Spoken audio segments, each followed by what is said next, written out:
Hello दोस्तों, स्वागत है आप सभी का आपके अपने चैनल गुरुमंत इंस्टीट्यूट पर। आज का ये वीडियो 12th क्लास फिजिक्स का है।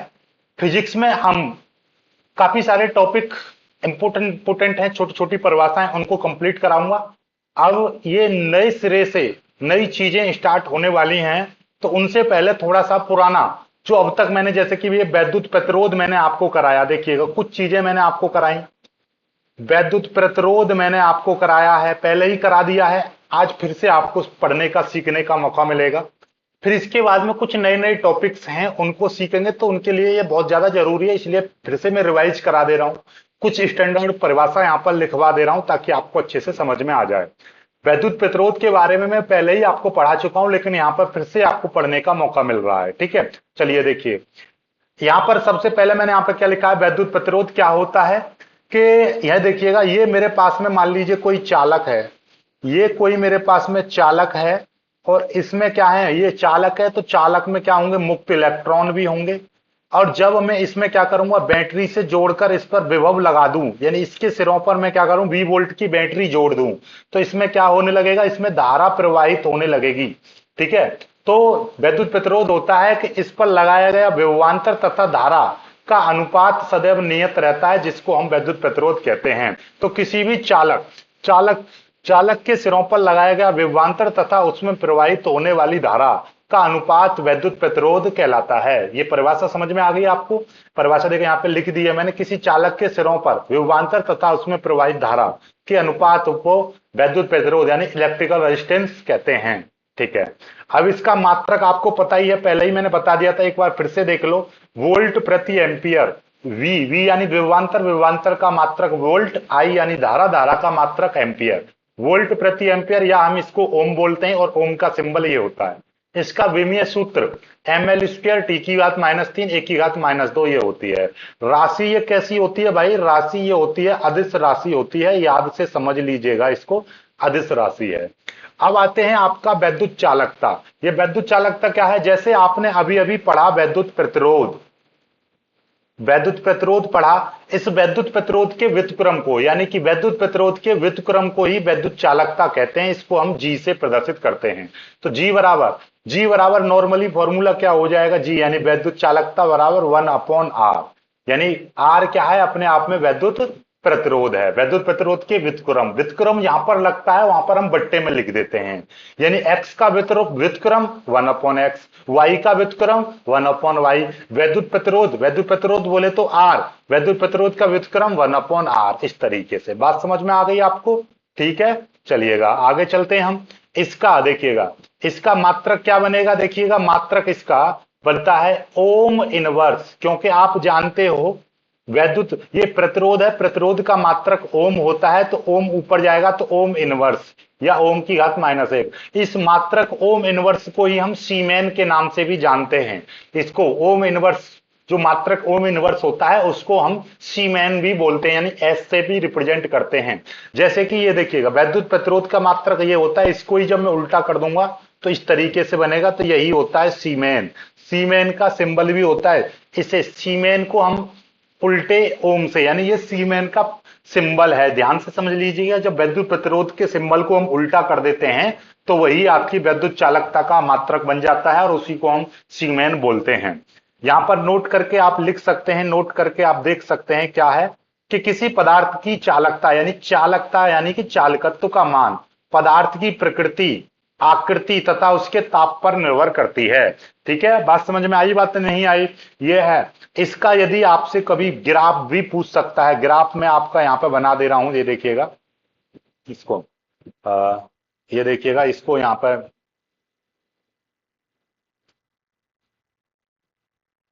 ये इसको हम थोड़ा सा रफ कर दे रहे हैं ताकि आपको अच्छे से समझ में आ जाए। इसका ग्राफ देखिएगा, ग्राफ चालकता का, वैद्युत चालकता का ग्राफ इसी तरीके से होता है। ये देखिएगा, ये देखिए यहां पर क्या है, ये जैसे कि ये वैद्युत प्रतिरोध, ये यहां पर V है, यहां पर ये I है, तो इसका ग्राफ इस तरीके से रहेगा, ये आपका रेजिस्टेंस है। ठीक है, इसी तरीके से यदि मैं यहां पर इसको मैं I कह दूं और इसको मैं V कह दूं, उल्टा कह दूं, तो यही आपका क्या बन जाएगा, यही आपके क्या बन जाएगी, जी बन जाएगी, यानी कि वैद्युत चालकता बन जाएगी। बात समझ में आ गई आपको, ये वैद्युत चालकता हो जाएगी। ओके, चलिएगा, समझ में आ गई आपको, क्लियर हो गया। ये इसका ग्राफ वैद्युत प्रतिरोध जैसा ही रहेगा, लेकिन उसमें थोड़ा सा अंतर रहेगा। आगे जाते हैं विशिष्ट प्रतिरोध। ये विशिष्ट प्रतिरोध क्या होता है भाई, इसको समझते हैं पहले। विशिष्ट प्रतिरोध, या हम इसको नाम देते हैं विशिष्ट, यानी प्रतिरोधकता। तो जब किसी चालक में वैद्युत धारा प्रवाहित होती है, तो चालक के भीतर किसी बिंदु पर वैद्युत क्षेत्र की तीव्रता तथा धारा घनत्व के अनुपात को विशिष्ट प्रतिरोध अथवा प्रतिरोधकता कहते हैं। इसको हम रो से प्रदर्शित करते हैं। बात समझ में आई, देखिएगा, ये मेरे पास में चालक है, ये क्या है, यहां पर वैद्युत चालक है कोई भी। ओके, अब इसमें क्या है, मुक्त इलेक्ट्रॉन्स हैं बहुत सारे। जब मैंने इसको क्या करा, एक बैटरी से जोड़ दिया। जैसे ही इस चालक को मैंने क्या किया, बैटरी से जोड़ा, इस चालक को जैसे मैं बैटरी से जोड़ा, तो ये इसके जो मुक्त इलेक्ट्रॉन है ये गति करने लगे।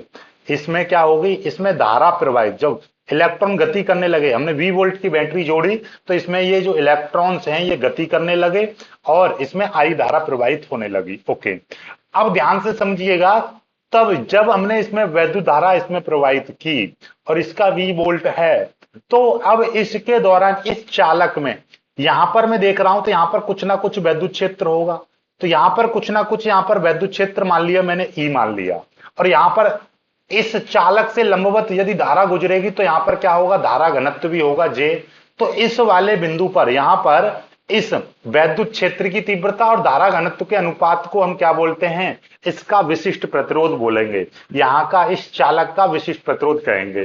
तो विशिष्ट प्रतिरोध निकालने के लिए उस चालक में वैद्युत क्षेत्र की तीव्रता निकालो और वहां पर धारा घनत्व निकालो, उन दोनों का भाग कर दो, तो वहां पर विशिष्ट प्रतिरोध निकल जाता है। विशिष्ट प्रतिरोध अपने आप में यह पदार्थ का लाक्षणिक गुण होता है।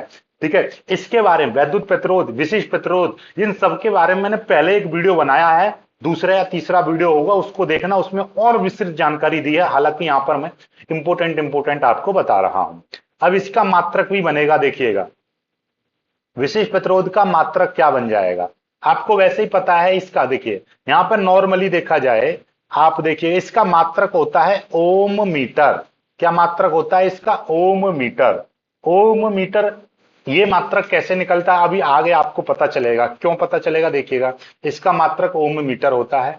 यहां पे देखिएगा, एक्चुअली में क्या है, ये देखिएगा, यहीं से आपका ये सूत्र, ये आपका विशिष्ट प्रतिरोध का रो बराबर, इसको विशिष्ट प्रतिरोध को हम, ये क्या है, इसको हम आर एच ओ यानी रो बोलते हैं। इसको विशिष्ट प्रतिरोध को हम पी नहीं, रो है, रो से प्रदर्शित करते हैं। और रो बराबर ई अपॉन जे हो जाएगा, ई अपॉन ए, ई अपॉन जे। ओके, अब आप जानते हो किसी चालक में वैद्युत क्षेत्र की तीव्रता बराबर वी अपॉन एल होता है।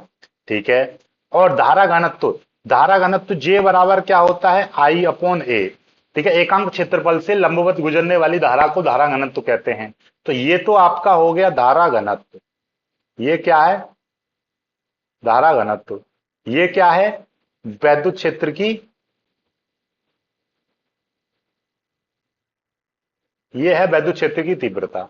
तो यहां पर ये वैल्यू रख देंगे, तो ये क्या है, वैद्युत क्षेत्र की तीव्रता V अपॉन एल हो जाएगी, और I अपॉन ए, ये हो जाएगा I अपॉन ए, इस तरीके से। तो इसकी मल्टीप्लाई इधर हो जाएगी और इसकी मल्टीप्लाई इधर हो जाएगी।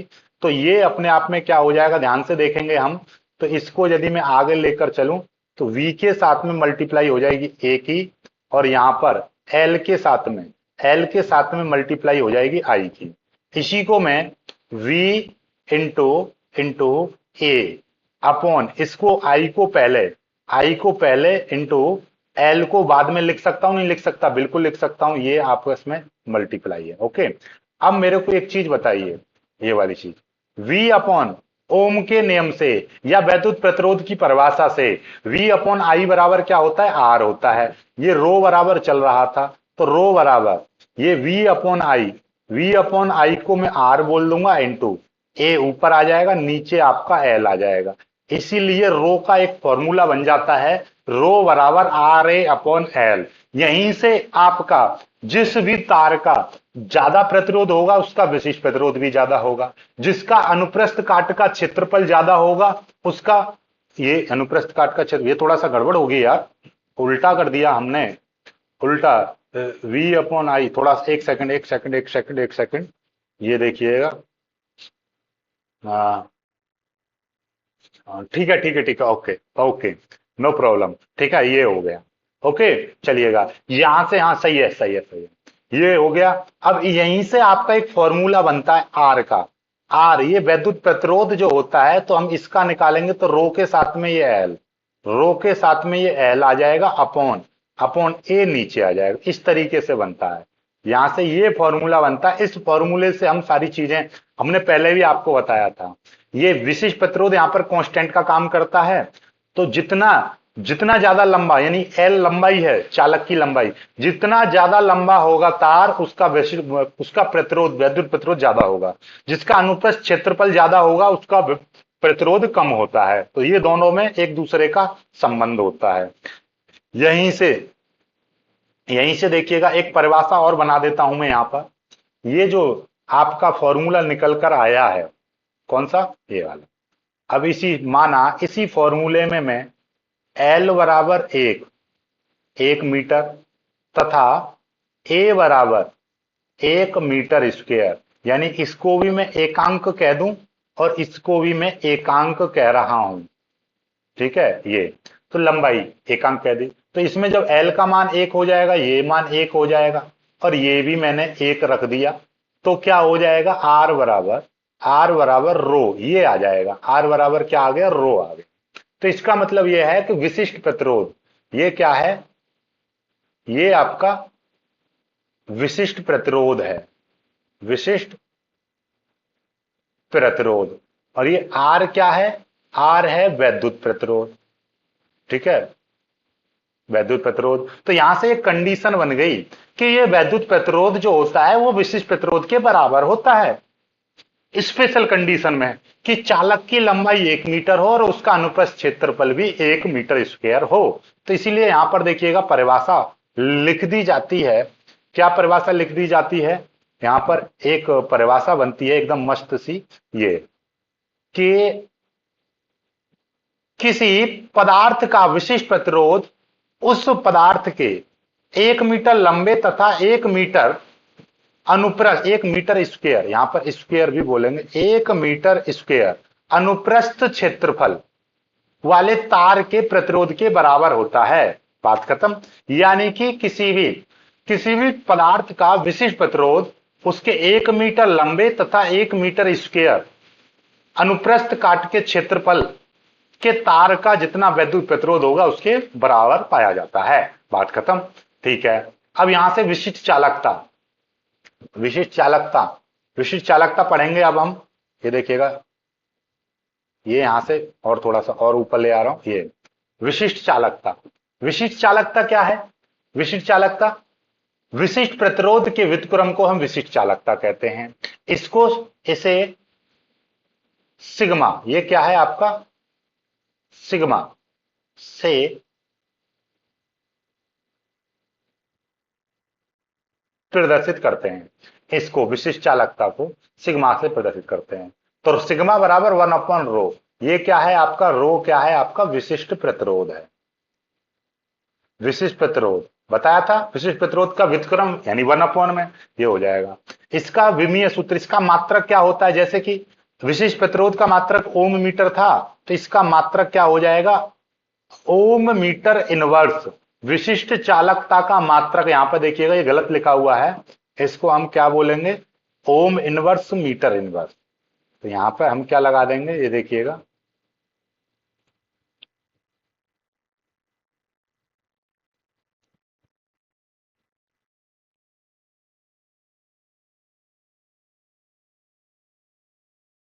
ये, और इसको मैं ऊपर लिख दे रहा हूं टाट पर,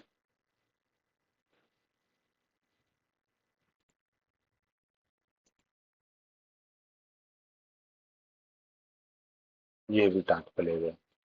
ठीक है, तो ये हो जाएगा ओम इनवर्स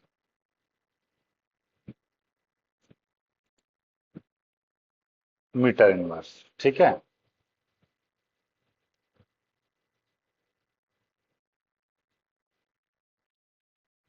ये हो गया। ओम इनवर्स मीटर इनवर्स होता है, ठीक है। इसका मात्रक, इस चीज को आप नोट करके लिख लीजिएगा, ठीक है। ये इसका मात्रक हो गया। आगे चलते हैं, देखिएगा नोट करके, यहाँ पे बहुत सारी चीजें यहाँ पर लिखी हुई हैं। क्या है, ये हो गया। क्या है, व्यवहारिकता में विद्युत चालकता का उपयोग चालक पदार्थों में धारा संवहन की तुलना करने के लिए होता है। यानी कि विद्युत चालकता का जो उपयोग होता है वो धारा संवहन यानी कि धारा की प्रबलता, धारा के प्रवाह की तुलना करने में होता है, ठीक है। धारा कितनी ज्यादा प्रवाहित हो रही है, कितनी है उसमें, उसके मान को देखने में उसके साथ की जाती है। नोट, जो पदार्थ अधिक चालकता रखता है, यानी कि ऐसे पदार्थ जिनकी विद्युत चालकता अधिक होती है, उसमें धारा का प्रवाह, ठीक है, धारा के प्रवाह के समय ऊष्मा क्षति, यानी कि उसमें ऊष्मा क्षति बहुत कम होती है। जिनमें विद्युत चालकता ज्यादा होगी, इसका मतलब उसमें से धारा बहुत जल्दी से फ्लो होगी और उसमें धारा का क्षय यानी कि विद्युत शक्ति का क्षय, अर्थात उसमें विद्युत ऊष्मा का क्षय बहुत कम होता है, ठीक है। बात समझ में आई। आगे चल के ऐसे कुछ पदार्थ हैं, जैसे देखिएगा यहां पर लिखा तांबा। तांबे की चालकता 100% मानी जाती है। यानी कि जब हम विद्युत चालकता की बात करते हैं तो घरों में यदि हम तांबे का तार, देखा होगा आपने, तांबे का तार यूज करते हैं, तांबा, ठीक है। तांबे में बहुत ज्यादा, तांबा यानी कि कॉपर, कॉपर का वायर यूज करते हैं, आपने देखा होगा। मोटर, जो पंखा चलता है, पंखे की मोटर में देखते हैं कि कॉपर का वायर है कि नहीं, क्योंकि उसमें विद्युत प्रतिरोध उसका बहुत कम होता है, यानी नगण्य होता है, उसकी चालकता 100% मानी जाती है। इसीलिए कॉपर का तार बहुत ज्यादा महंगा होता है, ठीक है। जितने भी ट्रांसफार्मर वगैरह होते हैं कॉपर के तार से बनाए जाते हैं। कॉपर का तार अपने अंदर क्या है, वैद्युत प्रतिरोध, यानी कि वैद्युत प्रतिरोध शून्य के लगभग रखता है, यानी बहुत कम रखता है, और इसकी चालकता बहुत ज्यादा यानी 100% मानी जाती है, ठीक है। इसीलिए तांबे की चालकता को 100% मानकर अन्य पदार्थों की चालकता को इससे ही तुलना करते हैं। ओके। जिन पदार्थों की प्रतिरोधकता, प्रतिरोधकता मतलब विशिष्ट प्रतिरोध, यानी जिन जिन पदार्थों की प्रतिरोधकता बहुत कम, जैसे कि चांदी है, तांबा है, एल्यूमिनियम है, होती है, उन्हें संयोजक तार बनाने के लिए यूज में लाया जाता है। उनसे संयोजक तार यानी कनेक्शन वायर बनाए जाते हैं, क्योंकि इनका प्रतिरोध बहुत कम होता है। तो यहीं से आपका एक क्वेश्चन बन सकता है कि बताओ कि निम्न में से सबसे कम प्रतिरोध किस धातु का होता है। तो आप कहोगे सबसे कम जो प्रतिरोध होता है वो तांबे का होता है, उसके बाद चांदी, ठीक है, तांबा। तांबे के सबसे जो कम होता है, वैसे धातुओं में बात की जाए, सबसे कम जो वैद्युत प्रतिरोध होता है वो चांदी का होता है। ध्यान से समझ लीजिएगा, चांदी का सबसे कम प्रतिरोध होता है। तो चांदी का तार तो हम लगा नहीं सकते हैं भाई, सिल्वर, सिल्वर बहुत महंगी होती है, चांदी की बिछुआ तोड़िया वगैरह बनती हैं, तो चांदी का तार हम यूज में नहीं लाते हैं। लेकिन चांदी से जस्ट बाद में आता है आपका तांबा, कॉपर, तो कॉपर का वायर हम यूज में लाते हैं। तो सबसे ज्यादा कंडक्टिविटी की बात की जाए तो वो चांदी की होती है, चांदी के बाद आपका कॉपर आता है, ठीक है। चांदी का तार हम यूज नहीं कर सकते, वो तो बहुत ज्यादा कॉस्टली पड़ेगा। फिर एल्यूमिनियम आता है, फिर उसके बाद में बहुत सारे और तार हैं, ठीक है। अब इनमें इनके संयोजक तार बनाए, कनेक्शन वायर बनाए जाते हैं, क्योंकि इनमें प्रतिरोध बहुत कम होता है, ठीक है। बात समझ में आ गई बात। अब यहां से आगे की बात करते हैं। आगे क्या है, जिन पदार्थों की प्रतिरोधकता बहुत अधिक होती है, जैसे कि नाइक्रोम का वायर, मैग्नीन का वायर, कंसेंटन का वायर होता है, तो उनके प्रतिरोधक तार या ऊष्मक तार बनाए जाते हैं। यानी जितना भी हीटर होता है, हीटर हीटर में यूज करने वाला जो तार होता है, वायर जो होता है, वो नाइक्रोम का होता है या मैग्नीन धातु का होता है या कंस्टेंटन धातु का होता है। ऐसा क्यों, क्योंकि इनका प्रतिरोध बहुत ज्यादा होता है। प्रतिरोध बहुत ज्यादा होता है तो मतलब यह है कि ये अपने अंदर वैद्युत ऊर्जा को बहुत ज्यादा स्टोर कर लेते हैं, और जब स्टोर कर लेते हैं तो ये बहुत ज्यादा गर्म हो जाते हैं। गर्म होने के कारण ये अपने अंदर से हीट हीट प्रोड्यूस करते हैं। देखा होगा आपने, हीटर जो होता है वो हीट ही तो देता है। हीट क्यों देता है, क्योंकि उसके अंदर जो तार होता है वो सारी विद्युत ऊर्जा को अपने अंदर समावेशित कर लेता है और वो गर्म होने लगता है। गर्म होगा तो अपने अंदर क्या होगा, हीट देने लगता है, ठीक है। बात समझ में आई। जो आपने देखा होगा पहले विद्युत बल्ब चलते थे तो बल्ब में जो धार, जो एक बहुत महीन बारीक तार लगा होता था, उससे क्या होती, वो बहुत ज्यादा हीट प्रोड्यूस कर कर क्या करता था, प्रकाश देता था, तो उस वो नाइक्रोम का वायर होता था। ठीक है, क्या होता था, नाइक्रोम का वायर। तो ये क्यों होता है, क्योंकि इसका प्रतिरोध बहुत ज्यादा होता है, और ये कितना भी इसको गर्म कर लो, इसका इतना ज्यादा प्रतिरोध होता है कि ये गर्म करने पर भी ये टूटता नहीं है। जिसका प्रतिरोध कम होगा तो फट देसीना, छोटा सा तार जल जाएगा। ठीक है, शॉर्ट सर्किट हो जाएगा। इसलिए इसका जो प्रतिरोध तार होता है वो बहुत ज्यादा होता है। अब आते हैं सीधे सीधे गतिशीलता पर। ये गतिशीलता क्या होती है भाई? गतिशीलता होती है, जैसे कि आपने देखा, ये क्या है, यहां पर एक चालक तार है, इसमें बहुत सारे मुक्त इलेक्ट्रॉन हैं। मुक्त इलेक्ट्रॉन जब हम इसको बैटरी से जोड़ देते हैं तो ये अनुगमन वेग से गति करते हैं। तो यहां पर मैं एकांक वैद्युत क्षेत्र उत्पन्न करूं, कितना एकांक वैद्युत क्षेत्र ले आऊं, एकांक वैद्युत क्षेत्र ले आऊं, तब इन मुक्त इलेक्ट्रॉन का जितना अनुगमन वेग होगा उसी को हम उनकी गतिशीलता कहते हैं। तो यहां पर परिभाषा क्या बनी है, किसी आवेश वाहक की गतिशीलता उस अनुगमन वेग के बराबर होती है जो उस आवेश वाहक द्वारा एकांक वैद्युत क्षेत्र में प्राप्त किया जाता है। इसे म्यू से प्रदर्शित करते हैं। तो कुल मिलाकर म्यू बराबर वीडी, वीडी यानी कि अनुगमन वेग, अनुगमन, अनुगमन नहीं लिखी जा रही है हम पे हिंदी में। ठीक है, ये हो गया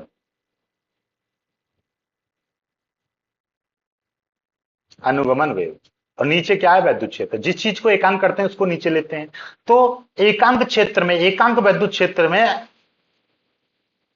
मुक्त इलेक्ट्रॉन का यानी कि आवेश वाहकों का जितना अनुगमन वेग होता है वही गतिशीलता के बराबर होता है, या गतिशीलता उस अनुगमन वेग के बराबर होती है जो आवेश वाहक एकांक वैद्युत क्षेत्र में प्राप्त करते हैं, या एकांक वैद्युत क्षेत्र में आवेश वाहकों का जितना अनुगमन वेग होता है वही उसकी गतिशीलता के बराबर होता है, या वही उसकी गतिशीलता कहलाती है।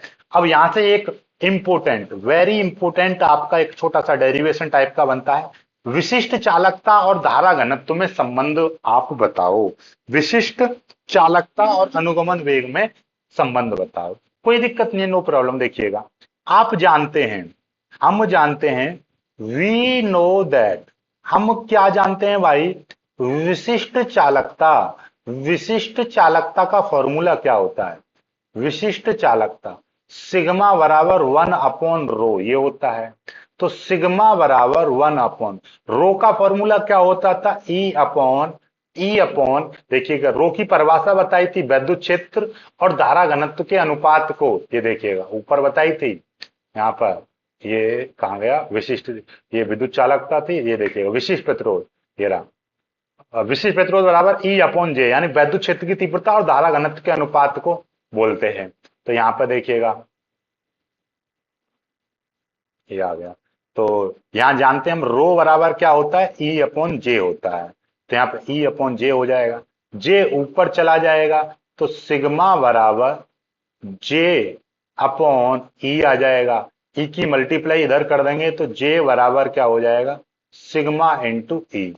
यही आ गया, यही है संबंध। देखिएगा आपको पता चल गया, जे क्या है, जे आपका क्या है, धारा घनत्व, धारा घनत्व बराबर ये क्या है, विशिष्ट चालकता, विशिष्ट चालकता इंटू, और ई क्या है, विद्युत क्षेत्र, विद्युत क्षेत्र की तीव्रता, तीव्रता। इसका कभी कभी सदिश रूप भी पूछ लेता है, क्योंकि जे अपने आप में सदिश राशि होती है, इसको छोड़ देंगे, यहां पर ई जो होती है ये भी आपकी सदिश रूप, तो ये इसका सदिश रूप बन जाता है। बात समझ में आई?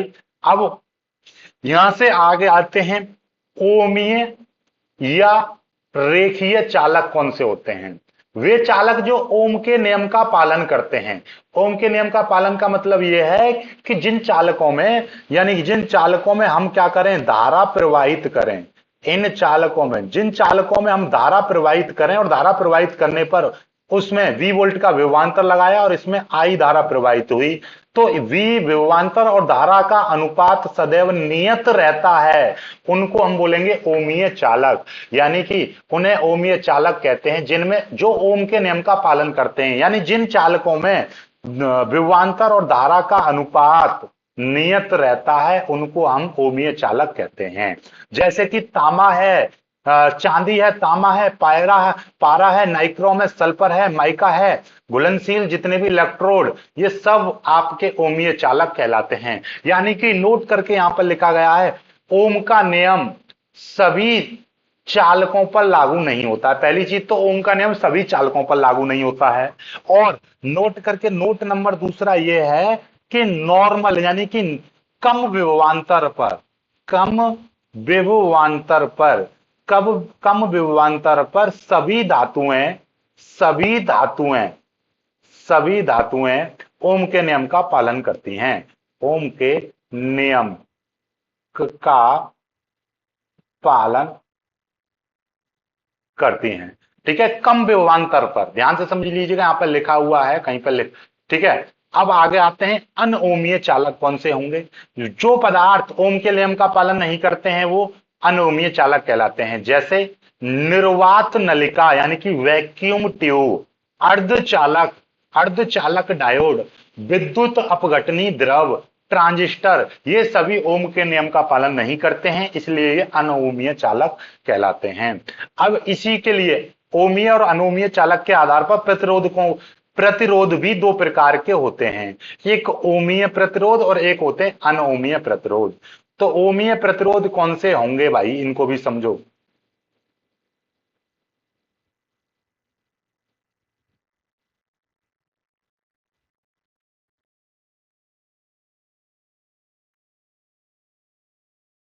ये ओमीय प्रतिरोध, वे प्रतिरोध जो ओम के नियम का पालन करते हैं, अर्थात जिनके लिए V अपॉन आई का मान नियत रहता है, ओमीय प्रतिरोध कहलाते हैं। इनके लिए वी आई ग्राफ एक सरल रेखा होता है, सिंपल सी बात है, सरल रेखा होगा। सभी धात्विक चालक कम विभवांतर के लिए ओमीय होते हैं। बात समझ में आ गई। ठीक है, अनओमीय प्रतिरोध कौन से होते हैं, वे प्रतिरोध जो ओम के नियम का पालन नहीं करते हैं, जिनके लिए वी आई ग्राफ सरल रेखा नहीं होता है, यानी कि वो नियत नहीं रहता है, एक वक्राकार होगा, यानी कि इस तरीके से होगा या इस तरीके से होगा या ऐसे होगा। तो ये सभी ग्राफ जो हैं कैसे कहलाएंगे, अनओमीय प्रतिरोध कहलाएंगे। ठीक है, चलिएगा यहां तक हो गया। अब आपका, अब नई चीज आपकी चलेंगी यहां पर। नई चीज क्या चलेगी, वैद्युत शक्ति, वैद्युत ऊर्जा, ये इंपॉर्टेंट है यहां पर। अब नई चीज चलाएंगे हम कल। वीडियो को लाइक करके शेयर कीजिएगा, चैनल को सब्सक्राइब कर लीजिएगा।